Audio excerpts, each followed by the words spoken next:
Eh bien, bonsoir bien-aimés dans le Seigneur. Nous nous retrouvons encore dans notre chaîne Diota TV et aujourd'hui nous recevons pour vous les prophètes Osée et qui vont nous enseigner sur un bon thème ce soir. Bonsoir prophète. Bonsoir.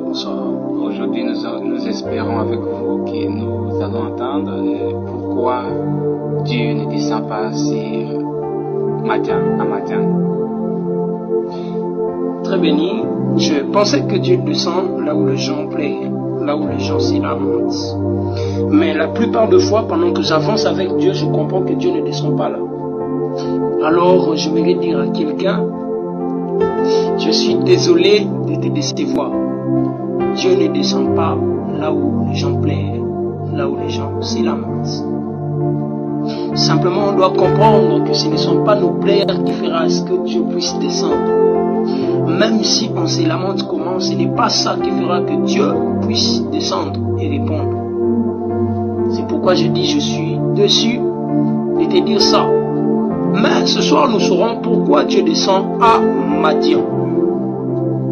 Je voudrais dire à quelqu'un, Dieu descend à Madian parce qu'il y a Moïse. Moïse qui veut dire sauveur. Dieu descend là où il y a le quelqu'un de la situation. Tu peux pleurer, tu peux te lamenter, Dieu ne descendra pas. Le peuple d'Israël pleure en Égypte. Au lieu que Dieu descend là-bas en Égypte, le Seigneur ne descend pas là, il descend à Madian et il envoie Moïse. Je prends toute l'énergie pour affirmer ce qui suit. Dieu ne descend pas pour les victimes, Dieu descend pour les acteurs. Il y a un lien entre ce que Dieu veut que nous fassions et ce que nous sommes. Simplement pour te dire ce que tu connais de Dieu, alors je peux même affirmer personne ne pourra arriver à la destination lorsque la question de la crise identitaire n'aura pas été résolue.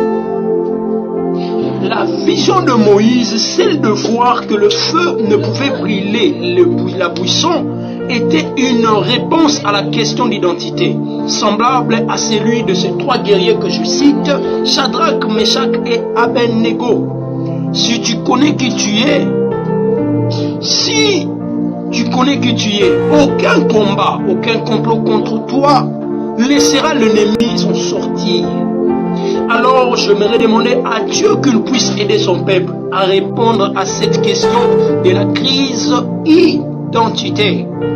Et je suis en train de prier que Dieu te fasse comprendre que tu es. Car la Bible dit dans Osée chapitre 4 verset 6, la Bible dit, mon peuple périt parce qu'il manque la connaissance de qui tu es, la connaissance de qui Dieu est. Alors je me demander à Dieu qu'il puisse te révéler ton identité. Je prie, c'est ma prière pour toi, et que le Seigneur révèle l'identité de qui tu es. Aussi longtemps que Moïse ne connaît pas de quoi il a été créé et formé, il est impossible que Moïse accomplisse de grandes choses. Je prie que le Seigneur Dieu te bénisse et qu'il t'accorde la grâce de comprendre quelle est ton identité. C'est ma prière dans le nom puissant de Jésus-Christ et j'ai ainsi prié. Amen.